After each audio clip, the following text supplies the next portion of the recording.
porque desde que yo estudié, pues el periodismo, aunque no la esencia, pero sí la forma, ha cambiado mucho, y creo además que las personas que ahora están estudiando, que están en maestrías como ustedes, nos pueden enseñar muchos caminos que tal vez pues quienes empezamos hace más años todavía tenemos, digamos, algunas rutinas adquiridas, bueno, de otro tiempo, con lo cual pues me hace de verdad mucha ilusión estar aquí. Y bueno, como decía Angélica, yo acabo de publicar este libro que se llama El periódico, y el nombre es bastante intencional, porque aunque tal vez pensamos en el periódico, sobre todo en la palabra en español, tiene un poco connotación de algo que es de papel, siempre digamos que tiene esta connotación tal vez un poco tradicional. Si uno piensa en la palabra en español, el periódico es algo que sucede de manera periódica, ¿no? Puede ser una vez al día, puede ser como ahora en Internet, pues continuamente durante todo el día. Y para mí este nombre tiene especial relevancia porque creo que nos recuerda tal vez a la parte más tradicional de lo que era hace 2 décadas el periodismo, y a la vez el nombre en sí indica que, bueno, pues es algo que es periódico, no es tan importante el formato, ¿no? Y bueno, para mí por eso tenía especial relevancia. Pero bueno, quería empezar en realidad, ya que estamos entre estudiantes, leyéndoles un par de párrafos que están al principio del libro y que creo que es importante tenerlos en cuenta, sobre todo para las personas que están estudiando ahora. Es del primer capítulo que se llama El fuego, y bueno, luego les contaré un poco de dónde viene ese nombre, El fuego. Y dice así: la escena sucedió en diciembre de 1992. Muchos de ustedes no habrían nacido. O eso dicen los que mejor se acuerdan de aquel momento. En el aula magna de la Facultad de Periodismo de la Universidad Complutense de Madrid se celebraba una charla sobre el futuro de la profesión. Un joven estudiante se levantó para hacer una pregunta al conferenciante. Algunos de sus compañeros se rieron, otros aplaudieron. Con ese tono de seguridad propio de alguien popular, ese toque de arrogancia inconsciente de la juventud, dijo: llevo 5 años en esta facultad y llegué con muchísimas ilusiones. Todavía me quedaban algunas. Después de oírle, ya no tengo ninguna ilusión. Si el periódico del siglo XXI es como usted ha dicho, no quiero hacer periódicos ni, por supuesto, leerlos. Un aplauso sucedió a su intervención. El estudiante se dirigía a Mario Tascón, que entonces tenía 30 años y llevaba el departamento de infografía del Mundo. En esa charla, de 1992 estamos hablando, él había hablado a los jóvenes del periódico electrónico, de las tabletas donde aparecería en unos años el diario y de las conexiones que permitirían leerlo en cualquier sitio. Otro joven se levantó. Intervino para, sin preguntar nada, hacer otra afirmación rotunda y dejar claro que un ordenador es un ordenador y que la maravilla del periódico está en ir al kiosco, llevarte ese papel debajo del brazo y abrirlo en tu casa. Creo que una pantalla de ordenador no es un periódico. Otro aplauso con alguna expresión de euforia. Pues bien, esta charla de estos jóvenes se convirtió, según me contaba este conferenciante, Mario Tascón, que es uno de los pioneros en Internet en España, acabó realmente en una discusión, casi en abucheos a Mario Tascón, porque en 1992 les estaba explicando a estos jóvenes estudiantes que habría otra manera de contar el periódico. Y entonces él lo llamaba el periódico electrónico, decía en las explicaciones que daba que a lo mejor se habría que conectar en un kiosco por satélite y de alguna forma se descargaría el periódico. Entonces apenas existía Internet, incluso el concepto de lo que sería una web todavía no estaba allí en ese año, pero Mario Tascón, que como buena persona que estaba entonces en el departamento de los modernos, que entonces en los periódicos muchas veces eran estos departamentos de diseño, de infografía, eran las personas que más sabían de tecnología, pues sabía que algo estaba pasando.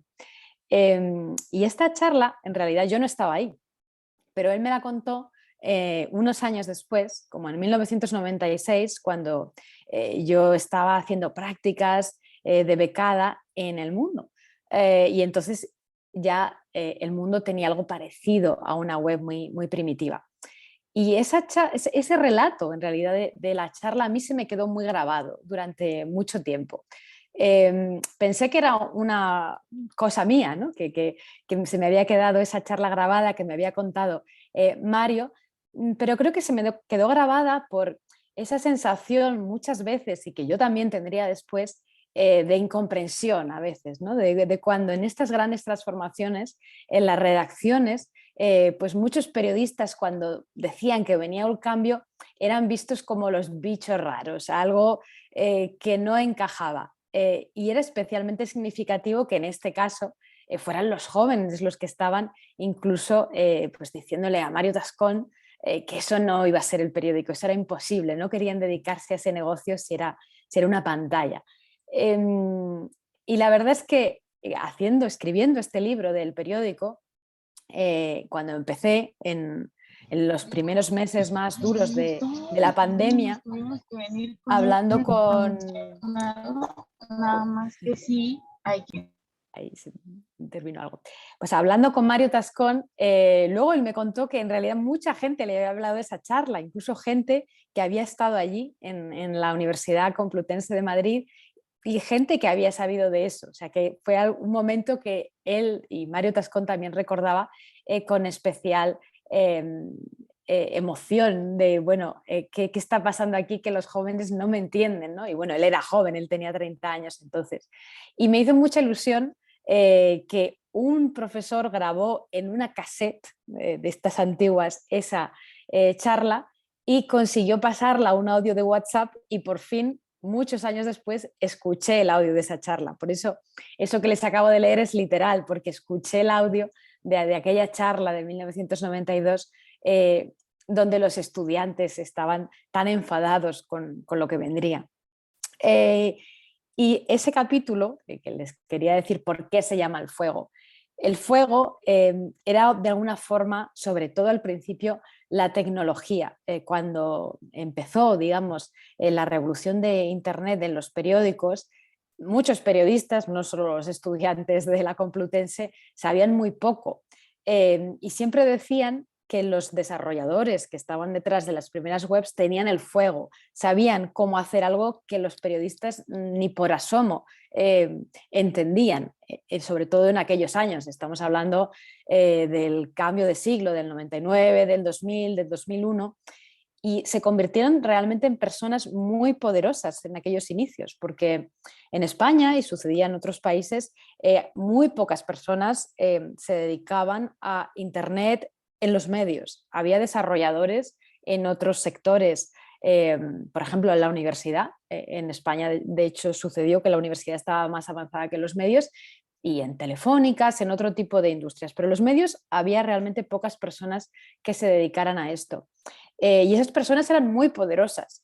Y de hecho, una de las cosas que cuento en el libro es cuando en el año 2000 Mario Tascón, este gran pionero que había creado la primera web con bastante capacidad, digamos, aunque había muy poca audiencia, con bastante capacidad de producir noticias en el mundo, fue fichado con todo su equipo por El País, el gran periódico de la competencia. Y aquello se vivió como una tragedia profesional y personal, entre otras cosas porque Mario Tascón y el equipo se fueron de la noche a la mañana, dejaron unas máquinas que nadie sabía ni cómo utilizar. Al final tuvieron que contactar a unos expertos, de hecho, de una universidad, de la Universidad de Oviedo en el norte de España, para que vinieran a desentrañar cómo funcionaba aquello y cómo se podía sostener una web. Y realmente esa era la sensación, que el poder estaba en manos de unos pocos. esto del fuego, digamos que en realidad acabó unos años después, cuando uno de los pasos más grandes, diría yo, uno de los saltos para los medios fue el hecho de por fin entender la tecnología, cosa que pasó unos años después, pues probablemente alrededor del 2004, 2005. Y de hecho, hay una sentencia interesante en España de un tribunal al respecto, porque en esta pelea que hubo tan grande y tan intensa en aquellos años entre el mundo y el país por la lucha por el equipo que sabía de tecnología, se acabaron denunciando mutuamente. Hubo un litigio legal sobre esto. Pero cuando finalmente, después de varias sentencias, el proceso acabó y al final pues acabó en que no, Mario Tascón no tuvo que indemnizar de ninguna forma al mundo por haberse marchado, pero es curioso que en esa sentencia ya dice que las herramientas eran de todos, que en realidad no había un conocimiento que supusiera un perjuicio claro de la competencia para el mundo, que fue en cambio capaz de reconstruir su web. Y de alguna forma en ese momento quedó claro que el fuego realmente era de todos, ¿no?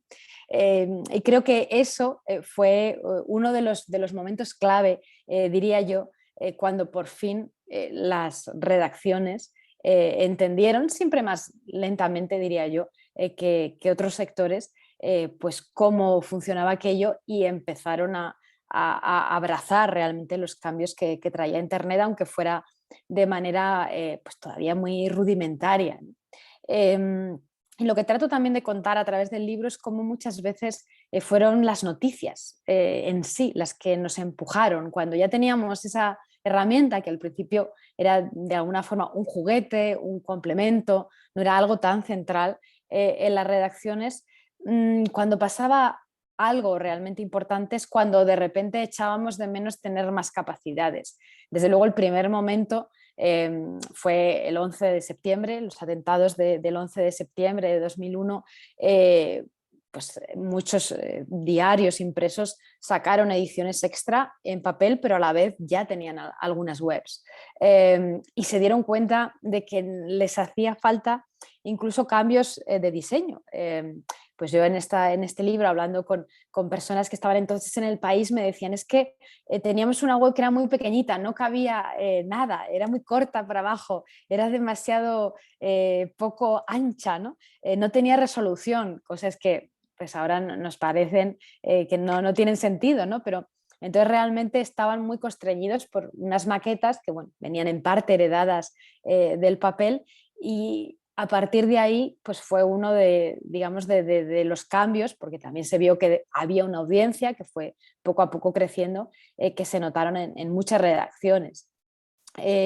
Y creo que, aunque obviamente tiene mucho que ver el acceso a Internet, la capacidad también de llegar a una audiencia más global, los desarrollos tecnológicos que sucedieron en medio, pero realmente esos momentos de noticias que también hicieron pensar a las redacciones en lo importante que era esta herramienta, creo que son parte de lo que nos ha guiado. Y no siempre ha sido fácil. Un momento también que trato de retratar y que creo que además pues pasó un poco en todo el mundo, fue el momento de la crisis económica y financiera de 2007-2008, que coincidió con la crisis existencial un poco de los periódicos. Es decir, la crisis económica que todos vivimos y todos los sectores vivieron se mezcló con esta, por una parte, llegada masiva, más masiva de Internet y la sensación de pérdida, de qué hacer, cómo conseguir que eso fuera un negocio rentable por parte de las empresas periodísticas. Y aquellos años que bueno, pues, yo viví entonces en el mundo, fueron también de gran tensión para las redacciones, porque las empresas tenían problemas económicos y no sabían qué hacer. Habían decidido muchas dar su contenido gratis en Internet, pero a la vez no conseguían que los anuncios fueran suficientemente lucrativos, suficientemente rentables, como para sostener a todas esas redacciones. Y a la vez en la redacción vivíamos un momento un poco complicado en el mundo. Producíamos multitud de versiones de una noticia. Tenías que actualizar continuamente la noticia y a la vez tenías que guardarte lo mejor, entre comillas, para el papel, porque era todavía lo valioso, con lo cual acabábamos realmente en una carrera un poco complicada y donde, bueno, pues a la vez vimos muchos puestos de trabajo perdidos. Fueron unos años difíciles, pero en ese momento, justo después de ese momento en el que realmente parecíamos un poco perdidos, llegó otra cosa importante y que yo creo que supuso también un cambio para muchas redacciones en el mundo, que fue la publicación coordinada global de Wikileaks, esta pues gran exclusiva que tuvieron varios medios en todo el mundo, con la filtración de los famosos cables, los telegramas diplomáticos que filtró la organización de Julian Assange. Y esto yo lo cuento en particular pues vivido desde el medio que participó en España, que fue El País, y bueno, pues como todos había pasado años bastante difíciles, había bastante tensión, según me contaba entonces el director de entonces, Javier Moreno, incluso entre la redacción y las personas encargadas de la web, de los desarrolladores, porque la redacción en el caso del País era todavía muy tradicional. eh, y no veía casi con buenos ojos a los que, digamos, eran abandonados, pioneros, los que estaban en la parte de la tecnología de Internet, ¿no? Un poco pues, recordando esta anécdota que contaba al principio, ¿no? De los estudiantes en el 92 diciéndole a Mario Tascón que aquello no era un periódico, pues bueno, esto muchos años después lo seguíamos viendo en redacciones donde el papel era lo valioso, era el periodismo de verdad, ¿no? Y en cambio, en ese momento de realmente en el que llegó este disco duro muy complicado también de procesar a la redacción del País, como a la redacción del Guardian, a otras redacciones que participaron en esta gran exclusiva, pues durante un mes, en el caso de la redacción del País, una serie de periodistas, de reporteros y de desarrolladores trabajaron juntos para organizar esa información, para hacerla accesible para el público, y eso de alguna forma les hizo descubrir a los periodistas menos convencidos de lo útil y de lo importante que era trabajar junto a expertos en tecnología. Por supuesto, luego vieron el impacto global que suponía tener una exclusiva de esas dimensiones, publicarla a la vez un montón de medios y por supuesto publicarla por primera vez en Internet antes que en el papel, no guardarse lo bueno para el papel, sino publicarlo a la vez. Quedaron en una hora por la tarde, que era por la tarde en Europa, por la mañana en América, y ahí fue la publicación y fue la emoción de darle al botón, y ese botón era publicarlo todos a la vez en Internet. Y esto sucedía en un momento, como digo, todavía complicado de crisis, pero es otro ejemplo más de que a veces los destellos, digamos, incluso entre los momentos de crisis, pues han sucedido por las noticias. Y siguiendo con este hilo un poco de pensando en las noticias y no necesariamente buenas que nos han empujado, tal vez destacaría otro momento clave y, bueno, y más cercano a nuestro tiempo y que seguramente pues, todos conocerán mejor y que yo viví, como contaba Angélica, que son las elecciones en Estados Unidos de 2016.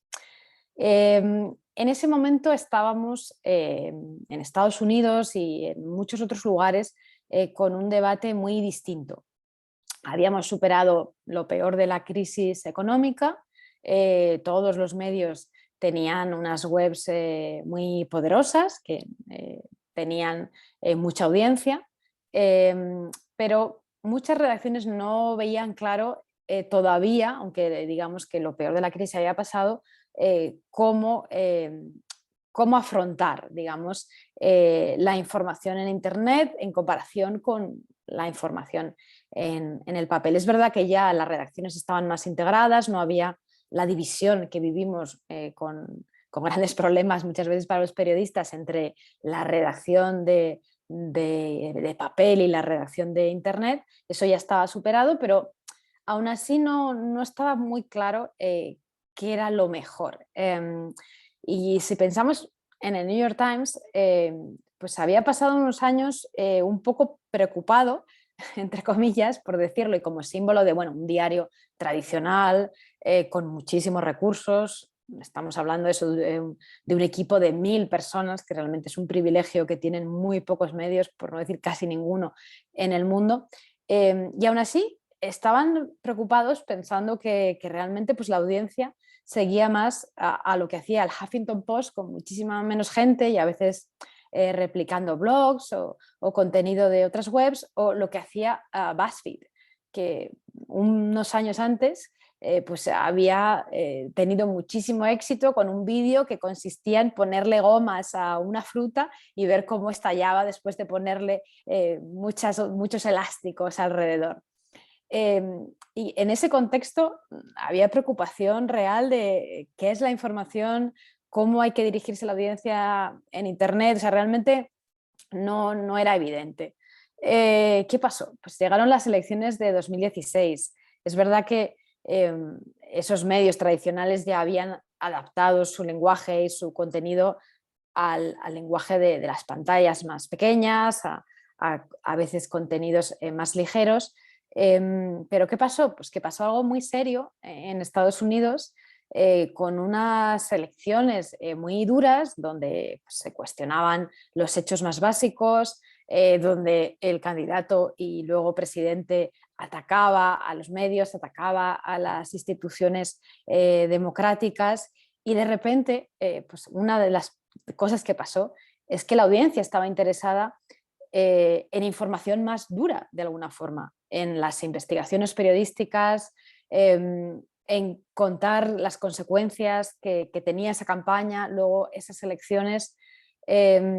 Y digamos que en ese momento de gran tensión, grandes debates, y bueno, luego podemos hablar un poco más de esto, de bueno, pues lo que supuso también de ver la desconfianza que una parte de la población tenía en los medios tan grande. Pero en medio de todo esto, lo que pasó es que los grandes beneficiados fueron los medios tradicionales, los medios que por una parte habían encontrado maneras de adaptarse al lenguaje de Internet, pero por otra no habían perdido el reporterismo más básico, que es el núcleo de lo que hacemos. Y de hecho, pues lo que pasó es que, y lo que vemos hasta ahora, el New York Times, pero también el Washington Post, también otros medios más pequeños, locales.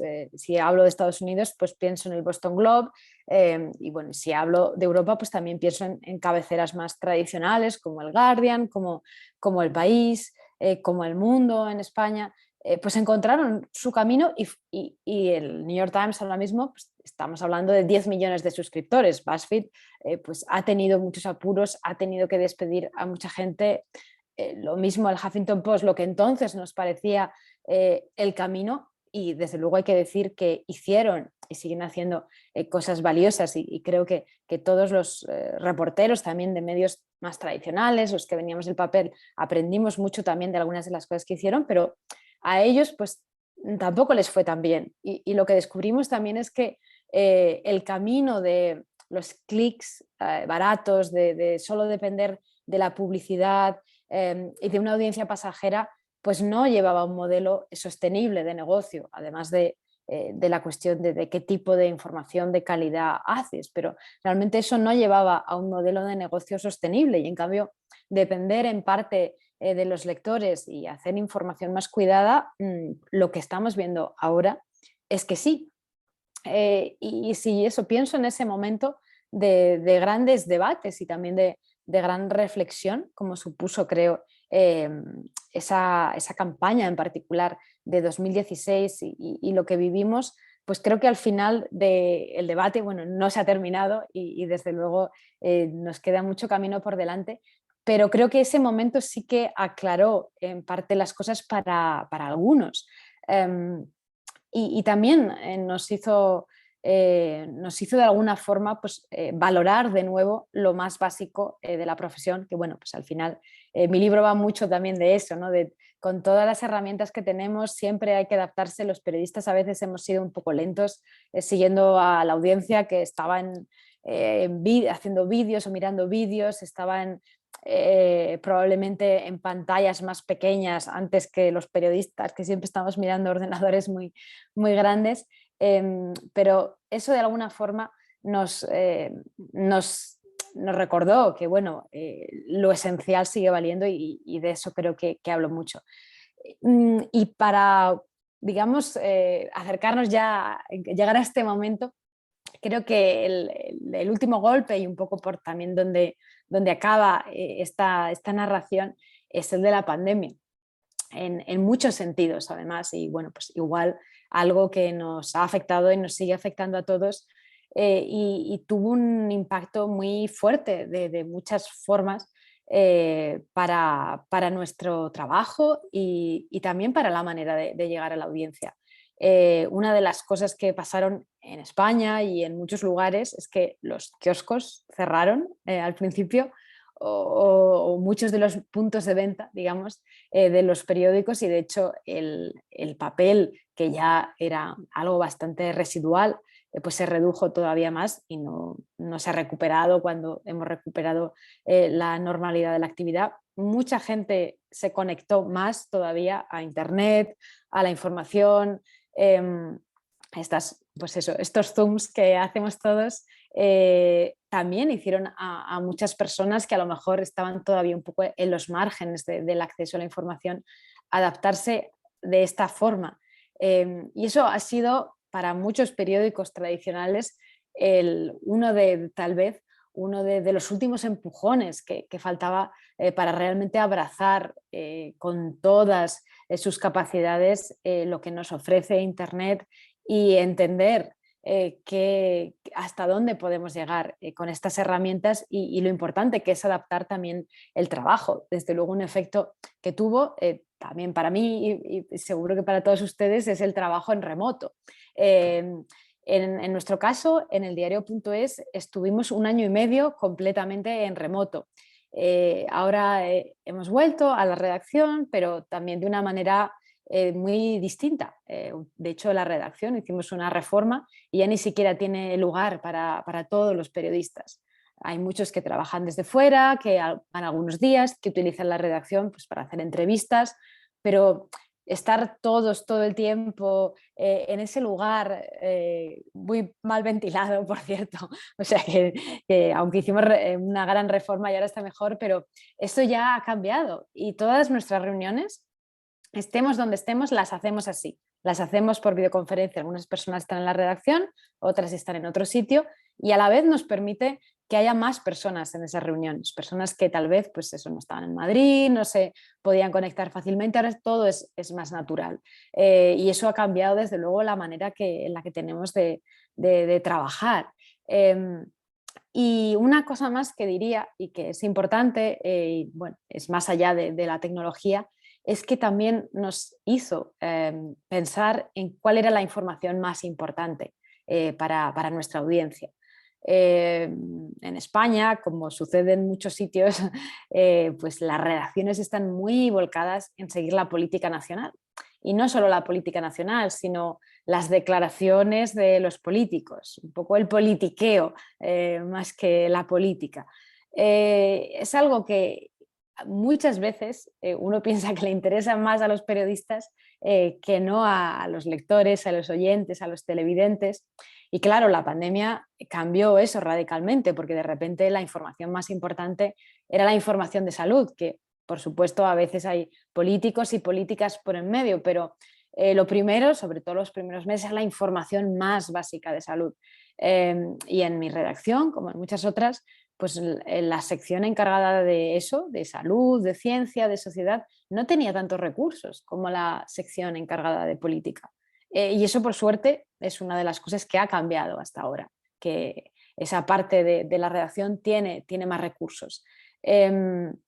Y también nos hizo un poco reflexionar de la vida cotidiana, incluso cuando hay una emergencia tan grande, es algo importante que los medios a veces hemos olvidado, hemos dejado, ¿no? Y creo que este es algo sobre lo que, en vista también de lo que vemos a veces, del poco interés que tienen en las noticias, sobre todo las personas más jóvenes, pues nos debería ayudar también a pensar en el periódico como algo más cercano, y creo que es una lección que no deberíamos olvidar, que es fácil pues volver al politiqueo, ¿no? Y olvidarse de una de las grandes lecciones de la pandemia que también fue esa. Pero bueno, la verdad es que me gustaría un poco escuchar sus preguntas y bueno, y por supuesto pues podemos volver a algunos de los temas que he intentado comentar así un poco velozmente y también algunos aspectos que les puedan interesar más, pues no sé, de los cambios tecnológicos o bueno, de lo que quieran, pero eso, me gustaría escucharles un poco a ver por dónde quieren que siga la conversación. Adelante, chicos, por favor. Si gustan, Angie, por chat o en vivo, como quieran. En vivo creo que es más fácil si lo hacemos aquí directamente Vale. a María, por favor. Pues sí me interesa un poquito que nos expliques el modelo de negocio, cómo es, me llama mucho la atención cuando lo hablas ahí en tu libro, que de repente dices, ya no necesitamos tanto la publicidad, sino más a nuestros lectores y venderles, hacerles como esa premisa, ¿no? De venderles primero a ellos, o verles primero a ellos estas notas que aunque se van a ver después, como ese plus, ¿no? Entonces, un poquito, no sé si tú lo consideras parte del resultado de esta pandemia, de este cambio obligado en todas las redacciones de trabajar a distancia y demás. ¿Fue un poquito acelerado, obligado por la pandemia, o de alguna manera es un cambio que ya se veía venir, pero que se tuvo que acelerar o hacer antes de lo que se tenía previsto?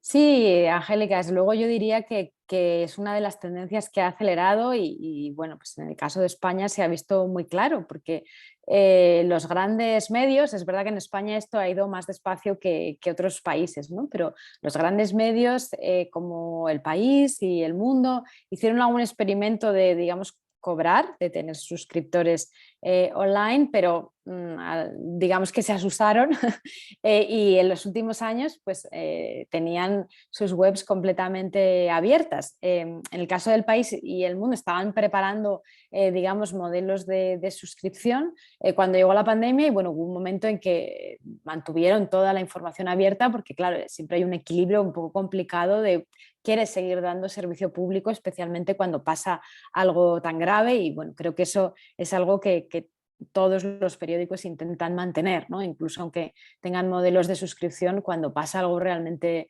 grave, importante para la ciudadanía, pues no sé, lo vimos en atentados, el atentado de Boston, por ejemplo, de 2013, el Boston Globe estaba cerrado, pero toda la información del atentado pues la dio en abierto. Y en la pandemia igual, el New York Times tiene su paywall, pero la información de la pandemia la dio en abierto. Lo que sí sucedió en la pandemia, y aunque vimos también mucha preocupación con esto, es que sobre todo al principio muchos medios vieron cómo se cancelaban las campañas publicitarias por la gran incertidumbre que había de qué pasaría, cuánto duraría. Y entonces eso también fue una llamada de atención de cuando dependes menos de la publicidad, de alguna forma tienes que depender más de los lectores. Creo que este cambio ya estaba en marcha porque, bueno, pues como comentaba, digamos que en la década anterior muchos medios habían probado a tener modelos que dependieran en Internet de la publicidad, solo de la publicidad.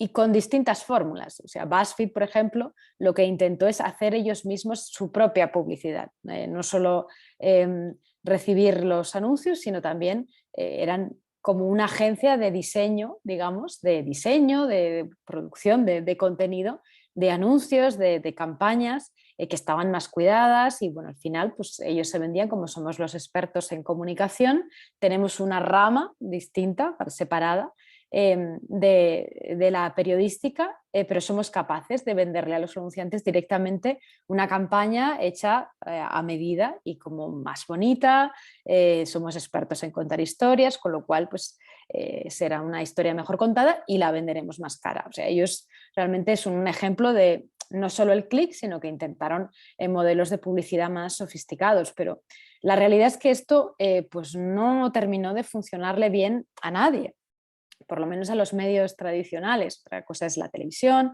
pero no funcionaba.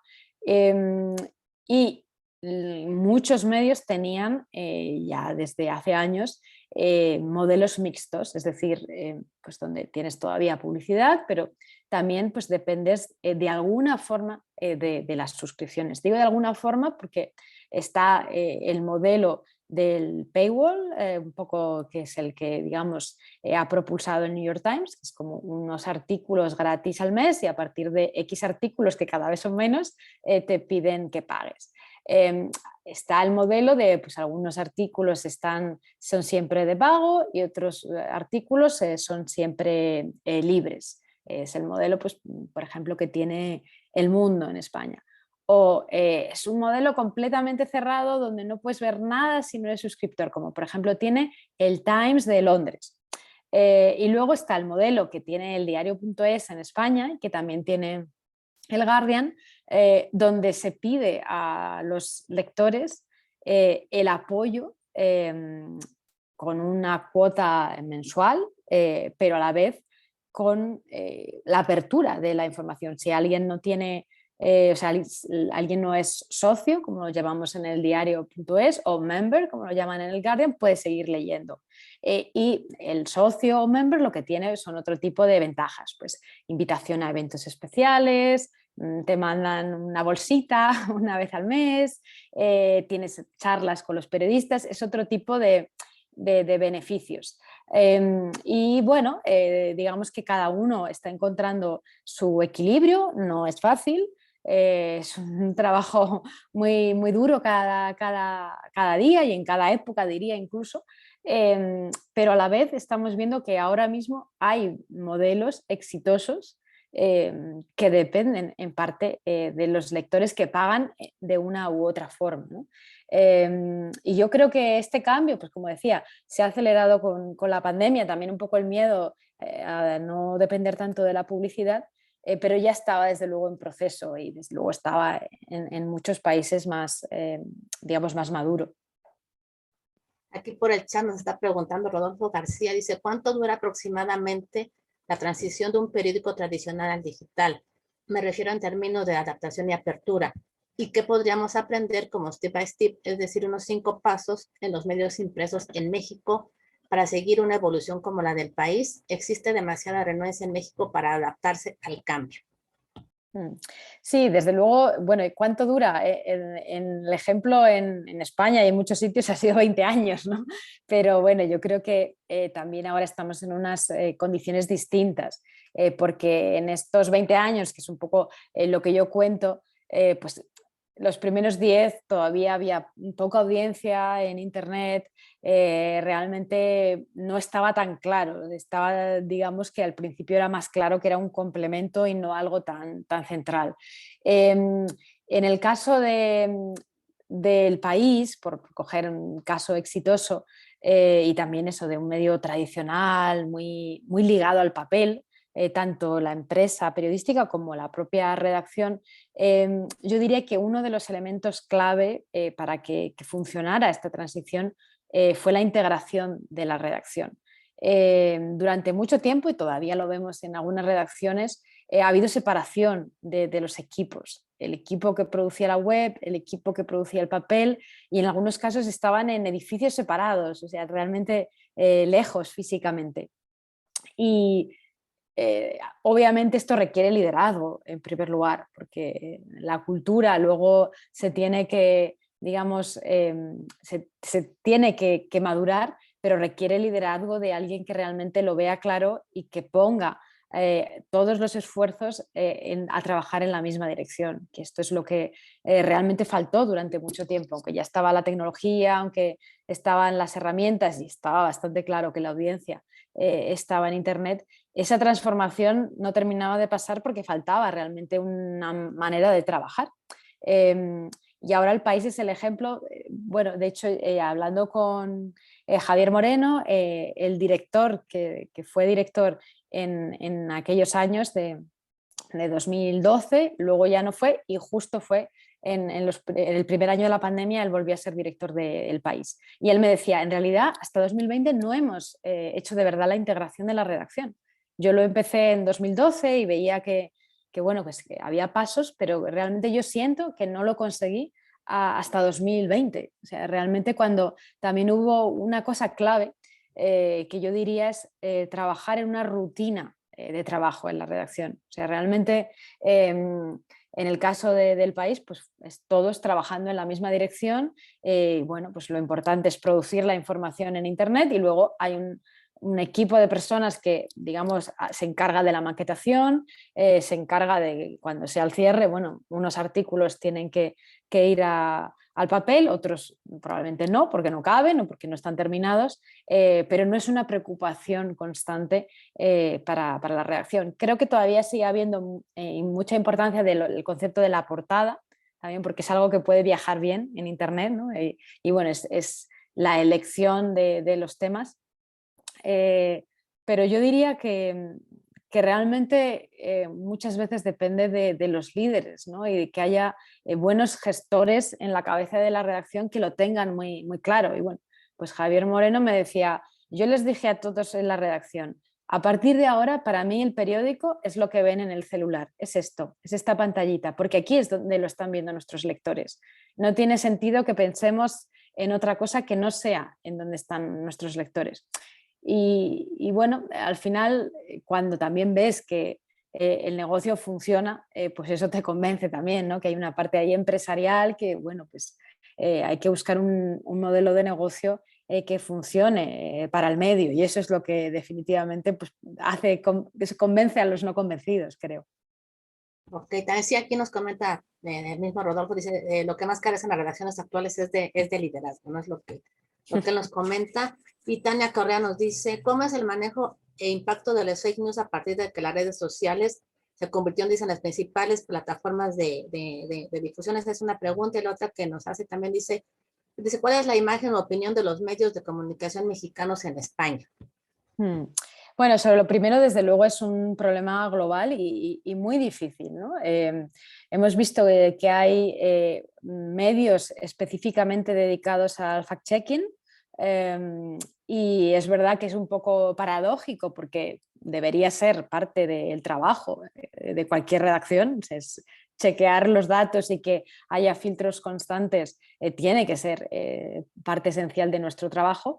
Pero a la vez es verdad que el hecho de que haya medios dedicados exclusivamente a eso, a desmentir también bulos de manera activa y de manera sistemática, diría yo, creo que es útil porque hay un lugar donde están, ¿no? Y bueno, pues en España nació Maldita, que además tiene muchos socios en todo el mundo. Por ejemplo, Chequeado, que ahora han también hecho un gran proyecto en Estados Unidos y están intentando hacer algo transversal porque muchos de estos bulos, sobre todo de salud, son internacionales. O sea que creo que es útil que también algunas de estas plataformas sean globales porque pues eso, probablemente fake news que ven en México sobre el Papa, el coronavirus, son los mismos que llegan a Estados Unidos, que llegan a España y realmente pues trabajar en plataformas todos juntos para intentar que estén los hechos en algún lugar común, creo que es útil. Pero no diría que lo tenemos resuelto, porque efectivamente, pues luego en redes sociales hay, o sea, es difícil combatir esto. También es un problema para las propias redes y son conscientes de ello. Aún así tengo un poco de esperanza que cuando pasa algo realmente grave, todavía hay una parte sustancial de la población que incluso aunque critique a los medios, se sigue fiando por lo menos de algunas marcas en concreto. Se fía más de cuando ve un enlace de un medio reconocible. Sobre todo en las cosas más graves, diría yo, pues eso como la pandemia, cuando hay una crisis como ahora la guerra de Ucrania, hay un punto de todavía que hay algo más de confianza en una marca reconocible, pero desde luego es una lucha constante y muy cansada también para los medios. ¿Qué imagen se tiene de los medios en México? Bueno, por desgracia lo que más llega sobre los medios en México pues es el asesinato de periodistas y realmente bueno, es algo sobre lo que informamos también mucho en España con gran perplejidad de lo que sucede, ¿no? Eh, y que diría que nos preocupa, ¿no? Porque obviamente hay muchos retos de muchos tipos en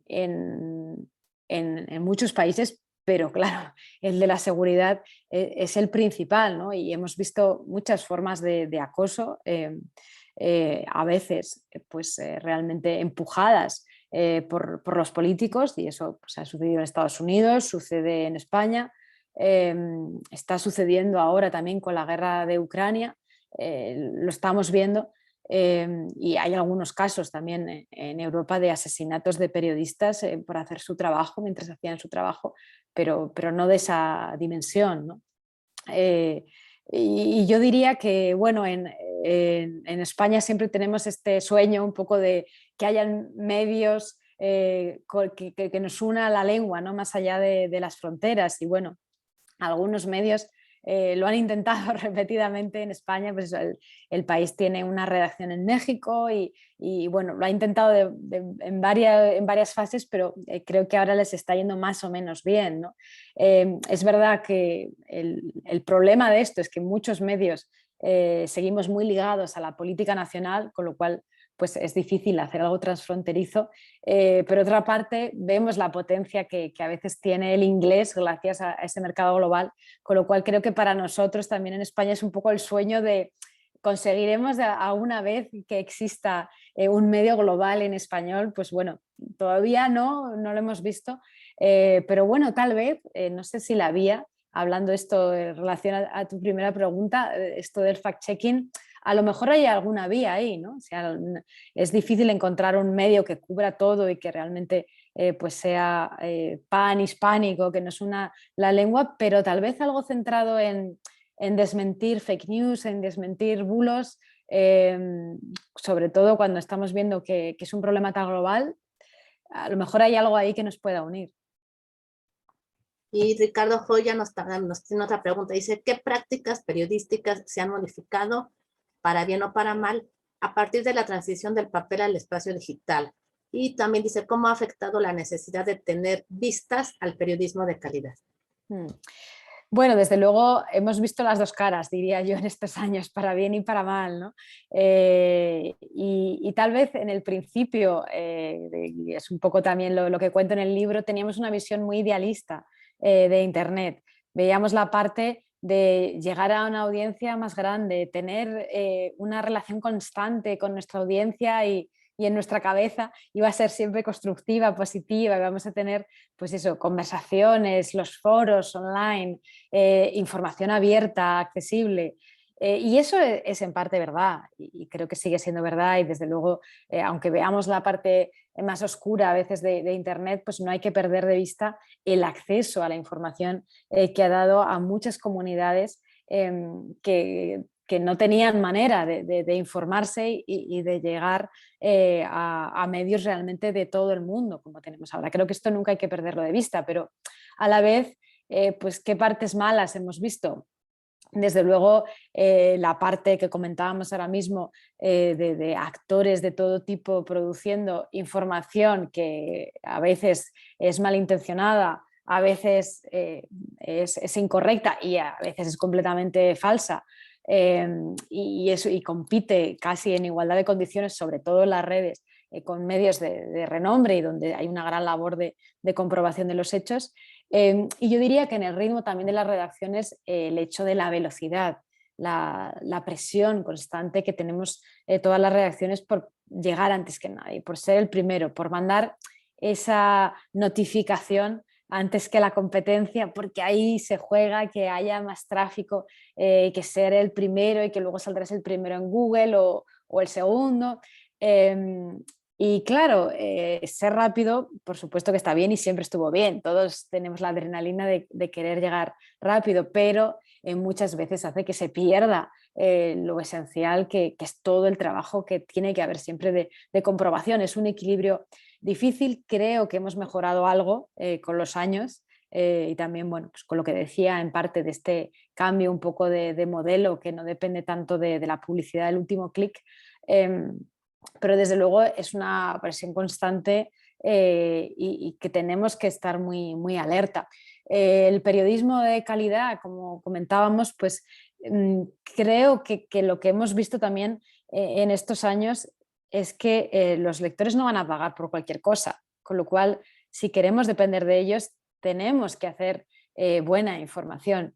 Y no significa necesariamente notas larguísimas o sobre temas muy complicados, sino pues información respetuosa que involucre a la audiencia. Creo que también nuestra audiencia está deseosa de conversaciones más civilizadas, ¿no? Con todo este ruido que hay siempre en las redes, conversaciones tan tensas y que, bueno, y que no son ni conversaciones, ¿no? O sea, creo que tenemos que ser muy conscientes de que nuestra audiencia no va a pagar por cualquier cosa y creo que algunos medios ya lo saben, ¿no? Entonces es probablemente como siempre, si el negocio va en una dirección, pues es más fácil que los periodistas consigamos hacer el trabajo en mejores condiciones, ¿no?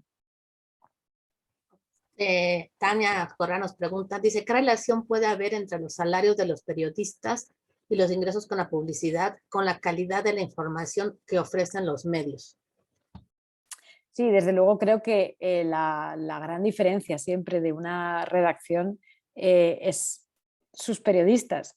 Y hemos visto durante demasiado tiempo, desde luego en España y en otros lugares, condiciones muy precarias para los periodistas y para las redacciones, con lo cual pues es muy difícil hacer periodismo de calidad y el tiempo a veces también que requiere si no tienes los recursos suficientes. Recursos significa tener a reporteros bien pagados y que tengan el tiempo también de dedicarle a una nota, a una historia. Y claro, pues todos nos fijamos en los grandes medios americanos, pero es que la gran diferencia en los grandes medios de Estados Unidos, la gran diferencia es que tienen a muchos reporteros y bien pagados. Y creo realmente que los ejemplos también de medios más pequeños, por no ir siempre a los medios con tantos recursos buenos, son los que invierten esos ingresos, vengan de la publicidad o de otras fuentes, poco a poco en mejorar las condiciones de las redacciones y en ampliarlas. Bueno, el lugar donde yo trabajo, el diario.es, es un ejemplo de algo así, porque es un medio que nació hace 10 años con 12 periodistas, fundado por los periodistas que bueno, pues se habían ido de otro diario que les despidieron, entonces pues entre sus ahorros encontraron pues amigos, familiares, digamos que fundaron este medio muy pequeño con recursos bastante limitados, pero yo entonces no estaba ahí, fueron creciendo pues en audiencia y en ingresos y cada vez que crecían en ingresos a través de la publicidad y a través de estos suscriptores que llamamos socios, pues contrataban a alguien, mejoraban los contratos que había. Pues bueno, el diario.es no ha perdido dinero ningún año de su vida, gana dinero, gana no muchísimo, pero todos los años ha ganado. En el año de hecho de la pandemia fue el año del récord porque al final vinieron muchos socios, digamos, a pesar de la incertidumbre, vinieron muchos socios a premiar ese trabajo. Este año también va a ganar, un poco menos, pero también va a ganar. Y ahora tiene 100 periodistas, un medio que empezó con 12. Y los sueldos eran mucho peores hace 10 años y bueno, se han ido adaptando. Y no, bueno, no siempre es posible, ¿no? Es más fácil cuando partes de cero, cuando es un medio tradicional que ya tiene, digamos, su redacción y sus cargas, es más complicado, es más fácil partir de cero, pero un ejemplo de, bueno, pues o sea, si creces poco a poco, pero siempre invirtiendo lo que ganas en periodismo, pues al final eso tiene premio, porque vas teniendo una redacción en mejores condiciones y capaz de hacer más cosas. Rodolfo García, a ver, nos pregunta algunas cosas. Dice, ¿qué busca más el lector actual entonces? Inmediatez, veracidad, calidad, multiplataforma. También en cuestión de imágenes, decir, ¿qué quieren ver? Al periodista, a la persona, al hombre de los medios, El País, Reforma, New York Times. Sí, bueno, claro, todo eso, ¿no? Nos gustaría poder ofrecer a la vez. Pero yo diría que lo que más mueve a los lectores, sobre todo en momentos críticos, es la información más básica. Bueno, pues hablaba del caso del diario, ¿no? Porque al final, bueno, es lo que estoy viviendo más de cerca estos años. Tuvimos este momento muy complicado, pues como todo el mundo, ¿no? Los primeros meses de la pandemia, donde no sabíamos qué iba a pasar con nuestro diario, porque, bueno, pues como digo, es una empresa creada por periodistas que depende mucho de los ingresos de cada año. Y bueno, pues lo planteamos a los socios de hay gran incertidumbre. Vamos a subir la cuota mensual, se lo planteamos así porque estamos preocupados por la publicidad que vamos a perder, y también ofrecimos, si alguien en estas condiciones tan inciertas quiere que le congelemos la cuota y no le cobremos nada, o bien no quiere aceptar la subida, que nos lo diga. ¿Y qué sucedió? Pues que en cambio fue el récord absoluto de subida de socios del diario. O sea, pasamos de 36.000 a 60.000 en 3 meses. La gran mayoría aceptó la subida de cuota, e incluso hay un programa aparte que es el que permite pagar como por encima de la cuota, y tuvimos también récord de esto.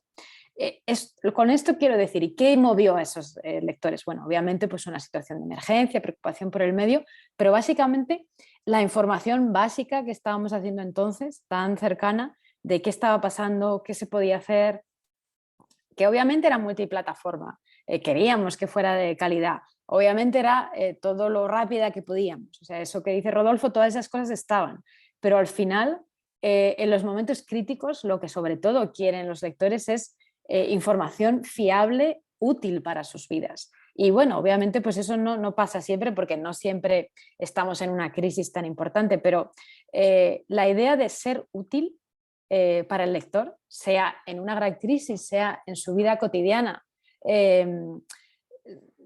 creo que realmente es una lección que deberíamos tener siempre presente de la pandemia, y que probablemente también para las empresas periodísticas sea una manera de construir medios sostenibles, de realmente pues, atraer a más lectores, que bueno, pues si dependes más de la publicidad también es bueno, porque más lectores es más ingresos publicitarios, o más suscriptores, o como sea tu modelo, ¿no?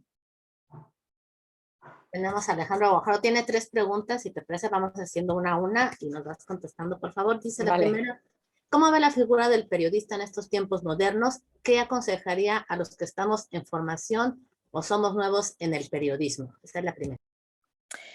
Pues mi consejo, yo la verdad es que creo que tenemos mucho que aprender en realidad de los que están empezando ahora, porque como decía al principio, creo que los jóvenes nos van a marcar también o a enseñar cómo romper algunos de los tics viejos que tal vez hemos heredado de los viejos formatos, y creo que en realidad ustedes tienen mucho que enseñarnos a nosotros. Pero lo que yo diría, y también un poco lo que he visto con bueno, todos estos años tan inciertos y de tantos cambios, es siempre saber y concentrarse mucho en la tarea más básica del reporteo, porque eso no va a cambiar. Van a cambiar las herramientas, cambiará la manera en la que nos comuniquemos, las plataformas. Pues eso, ahora hacemos podcast, quién sabe en el futuro si tendremos que hacer vídeos en TikTok o en la plataforma que venga, que todavía no sabemos cómo se llama. Pero al final, y eso se va aprendiendo sobre la marcha, no podemos saber, o sea, ahora podemos prepararnos con lo que necesitan las redacciones, que pues eso, son probablemente periodistas capaces de hacer información en varios formatos, pero lo que sabemos que no va a cambiar es la labor del reporteo, de pues saber hacer buenas entrevistas, comprobar los hechos, tener realmente capacidad para ir a los lugares, para comprobar esos relatos, para escribirlos bien.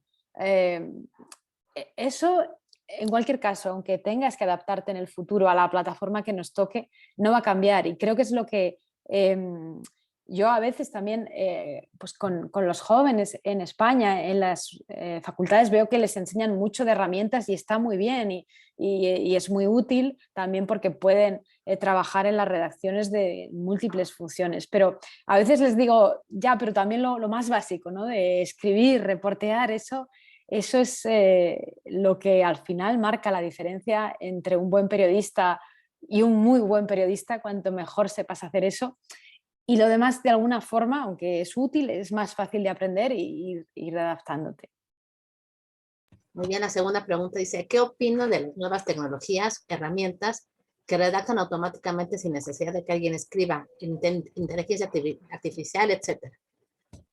Esto fue sobre todo una promesa de la que hablamos mucho hace unos años y es verdad que ahora, por ejemplo, en el caso de la inteligencia artificial, pues no pasó más allá de algunos experimentos. Creo que tiene sentido y tenía sentido cómo se utilizó, pues, por ejemplo, para dar información meteorológica, que es bueno, pues bastante estándar, o resultados deportivos.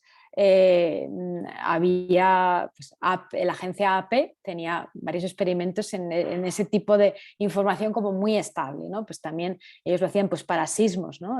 Aviso de terremotos, de que tener ya la cosa escrita. Pero por otra parte, para las historias de alguna forma que pueden llegar a nuestra audiencia mejor, creo que siempre vas a necesitar un reportero. Eso puede ser una herramienta que te ayude y puede ser un complemento para algunas funciones, pero en el caso de la inteligencia artificial, pues diría que de momento no nos ha llevado una gran revolución, ¿no? Y en el caso bueno, nuevas tecnologías, es que claro, hay tantas, ¿verdad? Y por otra parte, lo que vemos es que incluso algunas de las no tan nuevas pues vuelven. O sea, mencionaba los podcasts. Los podcasts en realidad pues, llevan con nosotros mucho tiempo y bueno, tampoco es tan revolucionario el audio, pero en los últimos años realmente es cuando han funcionado mejor. Probablemente por algo tan básico como que pues, en nuestros celulares hay un iconito donde están, pues eso, Apple y otras plataformas se metieron en ese negocio y ahora es como más fácil descargarlo, ¿no?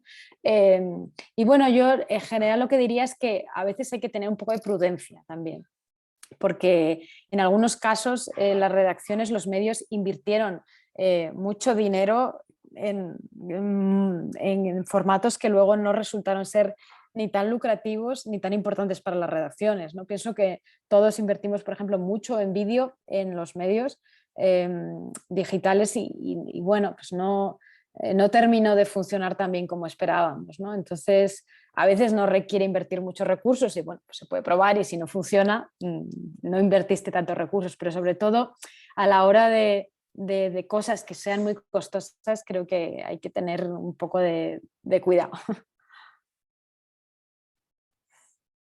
Ay, Perdón, no la te- tercera sí. pregunta dice, en una época en donde todo tiene que ser más rápido, con mucha fluidez, de un tweet a otro tweet, de un tic a otro TikTok, ¿cómo podemos rescatar la investigación extensa y profunda en una redacción? Siento que es algo que se ha perdido, se dice que ya no se lee tanto y se ve más, se crean los videos.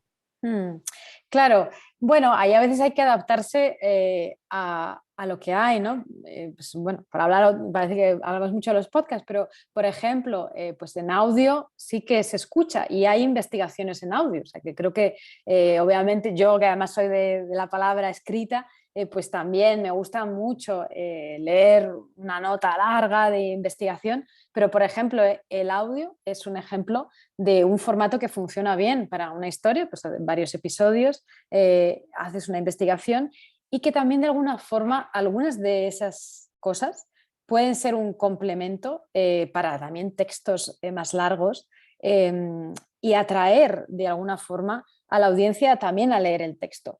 Por ejemplo, en el diario .es hicimos una investigación muy larga sobre una política muy famosa del Partido Conservador en España y bueno, que era como una gran promesa y bueno, descubrimos que había inventado parte de su currículum académico, en fin, hace unos años.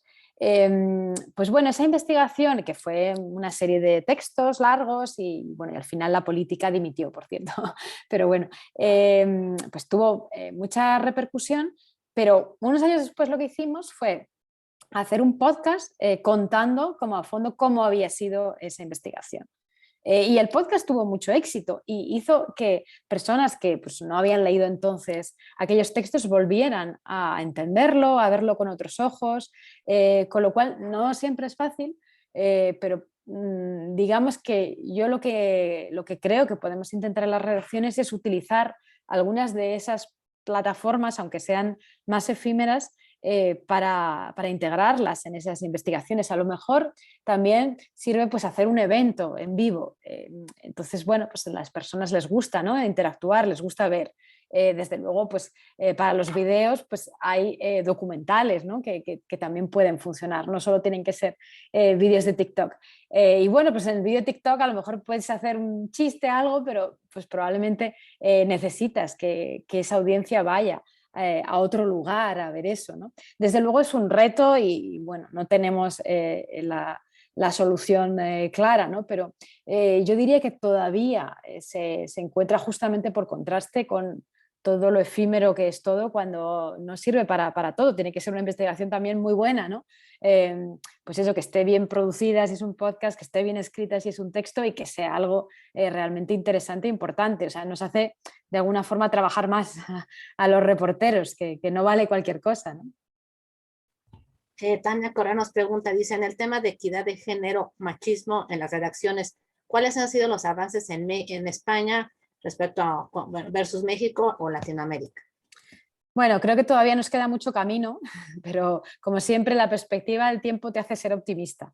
Porque bueno, una de las cosas que cuento en el libro es cuando yo empecé, pues bueno, cuando eso era todavía, estaba todavía estudiando y trabajando, pues eso, a finales de los 90, las mujeres en cuanto pues querían formar una familia acababan en la sección de documentación, ¿no?, en la sección de documentación del Mundo, que tenía pues eso, el archivo estaba lleno de mujeres porque había un horario más establecido y bueno, pues a todo el mundo le parecía normal que si una mujer tenía familia y quería tener como más vida personal, pues iba al archivo y ya está. Y bueno, pues para las noticias duras estaban las mujeres sin menos compromiso o los hombres. Y desde luego era un momento en el que prácticamente todos los jefes eran hombres.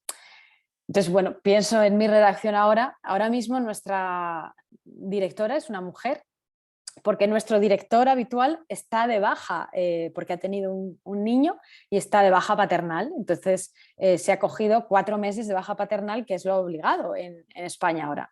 O sea, él lo ha hecho porque la legislación lo obliga, es decir, que esto demuestra lo importante que es legislar para que cambien las cosas, y también sería inconcebible ahora por la cultura que es un periodista, y además un periodista, como es el caso de nuestro director, con mucha proyección pública, no atendiera, digamos, a su familia. Ahora, pues eso, hay horarios más flexibles para todos, o sea, realmente las cosas han cambiado. Lo que no quiere decir es que hayan cambiado lo suficiente, porque pues en las reuniones, y esto es algo que, por cierto, la pandemia y todos estos Zooms han mejorado algo, pues vemos que todavía los hombres siguen hablando mucho más. Siempre estaba este truco que, bueno, que comentaban algunas mujeres en la administración Obama, en las reuniones, cuando hay una mujer que dice algo interesante, la siguiente mujer que repita el punto que ha hecho esa mujer y como un poco reconozca, pues lo que ha dicho Alejandra es muy interesante porque tal, y vuelve a repetir el punto, porque las mujeres tienden a hablar menos en las reuniones. Y eso es algo que sigue pasando en las redacciones. Decía que, bueno, pues la pandemia un poco, a veces el hecho de estar todos en una pantalla, en igualdad de condiciones, ha mejorado un poco las cosas, ¿no? Pero realmente creo que todavía queda trabajo.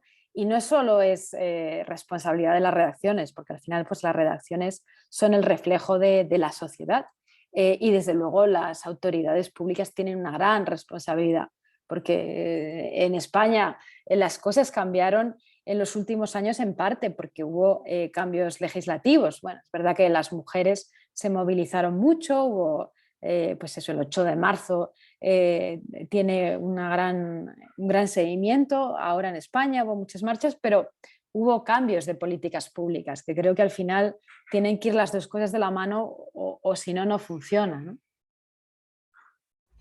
Rodolfo García nos pregunta de si hay que poner tanto énfasis en las redes sociales, es decir, si hacen la diferencia en una redacción. Poner énfasis, ¿en qué sentido? Perdona que no entiendo bien la pregunta, Rodolfo. Bueno, sí, en muchas ocasiones yo trabajo en el periódico Reforma, aquí en México, y mis preguntas han estado como más enfocadas en esa cuestión de que es muy difícil cambiar el chip. Aquí hace 3 años dijeron ya va a ser digital, pero creo que llegamos 15 años tarde. Entonces, que los líderes o que nuestros jefes puedan cambiar el chip ha sido lo más complicado. Entonces, como que quieren abarcar todo al mismo tiempo y parte de eso son las redes sociales. Y no, es que a través de redes sociales tenemos que captar a mucha gente y hacen unas, como programas para que sean pedazos de información, o sea, como que no entienden el concepto de multiplataforma. Y a veces siento que hay algunas secciones que por ese lineamiento de no saber hacia dónde jalar y el pánico de lo digital nos está comiendo, se enfocan más en redes sociales y se olvidan precisamente de lo básico, el qué, cómo, cuándo, dónde, por qué, y pareciera que hay una fake news al momento de implementar una cabeza SEO, por ejemplo, ¿no?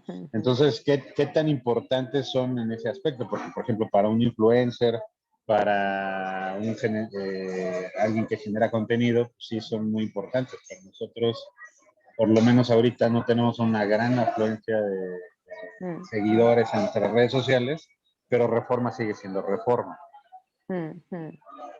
Ya, claro, Entonces, sí, entiendo. Bueno, creo que lo que diría es que también depende de qué red, pero es verdad que, y también los periodistas a veces estamos, por ejemplo, mucho en Twitter y no es donde necesariamente está la audiencia. Y esto ha ido un poco cambiando con los años, ¿no? Pero desde luego no nos trae, aunque nos traiga, digamos, impacto y obviamente pues en redes sociales tienes que estar, ¿no? Pero no trae tanta audiencia. Desde luego Twitter siempre trajo una audiencia limitada porque pues eso, muchas personas ven el tweet, a lo mejor lo retuitean, pero no pinchan en el enlace. Facebook un poco más, pero también para sobre todo un cierto tipo de contenidos que normalmente pues, son los contenidos más ligeros, bueno, puede ser útil para esa parte, pero no otro tipo de contenidos. Yo también diría que bueno, se puede utilizar redes sociales de manera distinta. Y por ejemplo, las aplicaciones de mensajería, que es algo siempre más íntimo, más personal y donde puedes tener una audiencia que realmente esté más interesada en tu contenido y que lo lea, que lo difunda. Eso sí que en cambio creo que es interesante, aunque también sea una audiencia pequeña. Por ejemplo, en España, en el diario nos funciona muy bien Telegram, que es como una plataforma muy parecida a WhatsApp y que tiene bastante seguimiento. No es una audiencia muy grande la que hay ahí, pero es una audiencia muy fiel. Entonces, por ejemplo, pues ahí mandamos una especie de casi newsletter, diría yo, como con 3 veces al día, con un resumen un poco de la actualidad. Y cuando también pues, hay algo de urgencia, igual que mandamos las notificaciones de la aplicación, pues también mandamos notificaciones ahí a través de Telegram. Pero este mensaje, que es un poco resumen y que se parece bastante a las newsletters, es algo que valora mucho la audiencia. En WhatsApp es un poco más complicado hacerlo, pero también ha habido muchos experimentos de este tipo y también dándole a la audiencia la posibilidad de participar.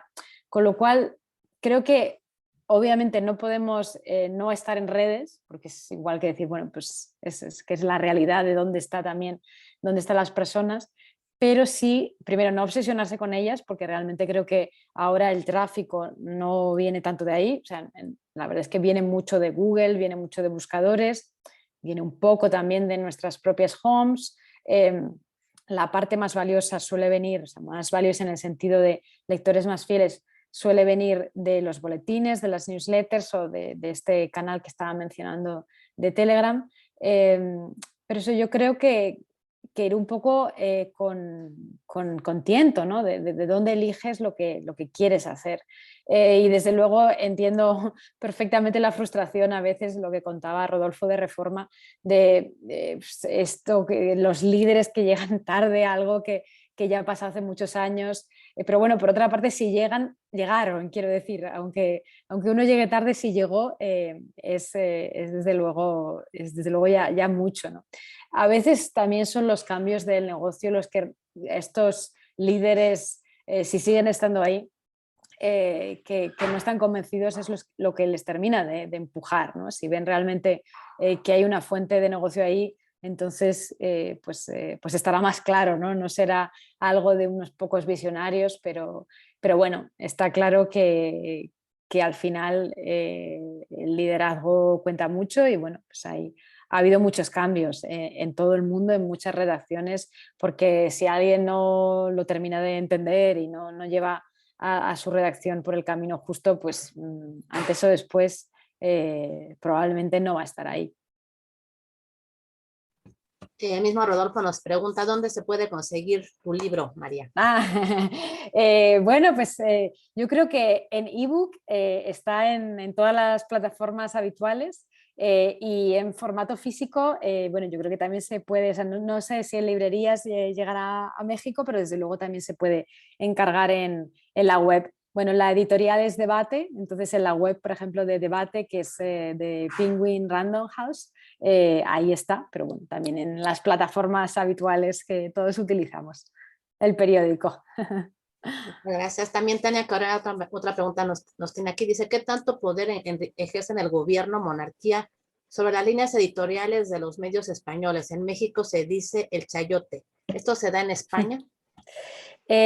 Bueno, la monarquía, hay dos cuestiones, ¿no? Pero vamos, bueno, desde luego los gobiernos siempre están presionando a los medios, es algo que sucede con crisis, no crisis, y sucede con los gobiernos locales, con el gobierno nacional, es bueno, pues una constante, creo, de nuestras vidas. Creo que donde fueron más eficaces o cuando tuvieron más éxito fue en los peores años de la crisis económica, de 2008 a 2012, de hecho consiguieron incluso el despido de directores a fuerza de presionar, porque las redacciones estaban en una situación más débil económica, y esto también es un recordatorio de, bueno, pues cuando tengas una empresa periodística más débil, pues más posibilidades tienes de que el político de turno te pueda hacer daño, ¿no? Yo diría que ahora estamos mejor también por eso, porque hay medios más sanos. Bueno, ahora estamos en otra crisis económica entre los precios de la energía, la guerra, pero aún así no estamos en la situación, por lo menos no por ahora, de hace años, de hace 10 años. Y por eso digamos que somos más capaces de resistir a las presiones, pero desde luego las presiones siempre están ahí. El tema de la monarquía, pues bueno, la monarquía en España no tiene ningún poder práctico, es algo un poco decorativo y simbólico. Lo que sí sucedió durante muchos años en España es que había una especie de silencio acordado, ¿no? Digamos que no se publicaba, o muy pocos medios publicaban pues los escándalos de la Casa Real, casi pues un acuerdo tácito. Yo trabajaba en El Mundo, que es uno de los pocos que empezó a publicar antes que nadie pues los escándalos del rey Juan Carlos, y bueno, entonces pues estaba casi el medio visto como un apestado, ¿no? De qué están haciendo. Pero bueno, esto también cambió, entre otras cosas porque muchos de esos escándalos se confirmaron ciertos, y bueno, pues el rey acabó dimitiendo o renunciando. Y bueno, pues digamos que ahora en ese silencio que había, que era una realidad, pues no está de la misma forma, ¿no? Entonces creo que eso no es algo preocupante. La presión continua de los gobiernos y de las empresas privadas pues es algo con lo que creo que tratamos todos los días los periodistas, ¿no? Pero bueno, es parte de nuestro trabajo resistir. Pues creo que son todas las preguntas. Si alguien tiene algún otro comentario, alguna algo que quiera preguntarle a María, sino agradecerte enormemente tu tiempo, tu esfuerzo, tus comentarios, tu experiencia que nos has compartido esta tarde. Bueno, cederé la palabra a Guadalupe para que nos haga favor de también de darte las gracias y de pues despedir la sesión. María, pues muchas gracias por compartir tu tiempo, todo lo que nos cuentas muy interesante, muchas similitudes, otras no tanto con México, ¿no? Y la verdad es que, pues bueno, queremos leer tu libro, como dice Angie, lo vamos a buscar, ya que ella nos cuente cómo lo consiguió aquí en México. Y pues bueno, muchísimas gracias a nombre de la Maestría en Comunicación Periodística y sus nuevas tecnologías. Nos vemos en una próxima reunión Zoom o presencial, como ustedes gusten. Síganos en Tecnoperiodismo UC, Spotify, Instagram y bueno, en Posgrados UC, ¿vale? Un abrazo, te hacemos llegar tu constancia digital por correo. Hasta luego. Bueno, muchísimas gracias y bueno, un placer y mucha suerte a todos, que bueno, tenemos muchos retos por delante y bueno, pues para eso, los más jóvenes, que mucho ánimo, que están en una de las profesiones más bellas del mundo, pase lo que pase. Y bueno, y para los que están en redacciones intentando que cambien, que no desistan, porque al final resistir tiene un premio, seguro. Así es. Seguramente, así es. Pues una bonita tarde para todos, que estén muy bien. Hasta luego, Gracias. saludos. Gracias. Adiós, Ricardo, que estés muy bien. Adiós.